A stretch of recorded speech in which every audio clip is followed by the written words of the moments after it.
Isang umaga, sa sobrang bilis ko maglaro sa cellphone, di ko na malayan uwian na pala sila Kappa Girl. Tito Dugs, bakit hindi mo ako sinundo sa school? Ay, Kappa Girl, nandiyan ka na pala. Sorry, hindi kita nasundo sa school. Tito Dugs, sobrahan ka na sa paglalaro ng cellphone. Ano ka ba Kappa Girl? Isa lang to. Kasi dati walang cellphone, ang nilalaro lang namin, brick game. Break game? Ha? Ano yung Tito Dugs? Brick game, pwede sa matanda, pwede sa bata. Kasi ako 2005 ako pinanganak, kaya yun ang naabutan ko. Tito Dugs, gusto ko rin ako. Ibili mo ako ng break game. Pag binili mo ako ng break game, magiging honor ulit ako sa school. Dahil mabait akong tito at honor naman si Kappa Girl, ay gusto ko rin ipakita sa kanya ko na yung brick game. Kaya ito, bumili ako ng brick game. Kaya naman mga kadigot, tara, unboxing na natin. So mga kadigot, ito na nga pala yung brick game na binili ko para kay Kappa Girl. So mga kadigot, open natin para makita natin yung mga laro. Wow! So ito yung mga laro niya mga kadigot. Dati talaga meron ng Tetris. Tapos ito nga pala yung favorite ko. Yan yung parang tanke. Tapos ubusin mo yung mga kalaban. Ang ganda nito eh. Ah, ito pa isa kong favorite. Para ka nakikipagkarera dito. Tapos ilaga mo sila hanggang sa pabilis. Ayan, tapos ito yung para ay na may bola. Sasaluhin mo to tapos tatamad doon. Dapat maubos yun. Ayan, ito pa isa kong gusto. Yan o, para din akong tanke na ubusin ko naman yung mga yon. Tapos yun, naninira din. Dapat hindi ako matamaan. So mga kadigot, tara, maglaro tayo ng isang favorite ko. Ayan, etong tanke. So let's play. Ayan na.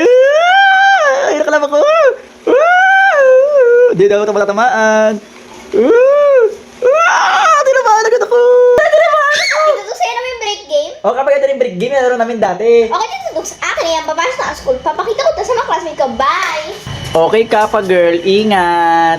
Isang umaga, habang nagugas ako ng plato, ay biglang lumapit sa akin si Kappa Girl. Tito Dugs, papasok na ako. Ay, ganun ba Kappa Girl? O siya Kappa Girl, ito na baon mo. Pagkabigay ko ng baon, napansin ko na para malungkot si Kappa Girl. O Kappa Girl, bakit ang problema? Kasi po, Tito Dugs, may gusto sana akong pabili sa'yo. O ano naman yung Kappa Girl?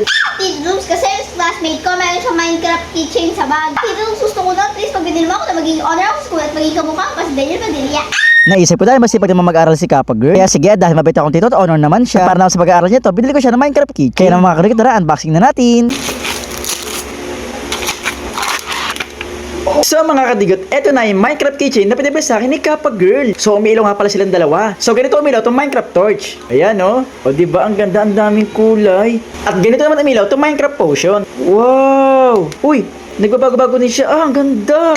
Wow, Tito Dugs, ang ganda yung may mga keychain ko. Kapag eto na yon. Okay, Tito Dugs, tara tayo natin sa dilim. At ito nga para makita kung gano'n siya kaganda. Pumunta kami sa mas madilim. Grabe mga kadigot, ito nga sobrang ganda. Ayan Kapag Girl, ganito ang itsura niya kapag nasa dilim. O diba, nagbabago-bago ang kulay. Wow, Tito Dugs, sobrang ganda naman yan. Okay, Tito Dugs, pwede ko na ba yung nilagay sa bag ko para gawing keychain? At ito, dahil request ni Kappa Girl, kinabit ko na nga pala itong Minecraft keychain sa bag niya. Una ko nalagay yung Minecraft torch, ngayon naman itong Minecraft potion. Tingnan niyo mga kadigot, oh, sobrang ganda. Wow, Tito Dugs, sa'yo naman yung keychain ko. O kapag ito na yung keychain mo, dahil sa bag mo para hindi ka mahirapan. Wow, Tito Dugs, ang ganda! Ganda!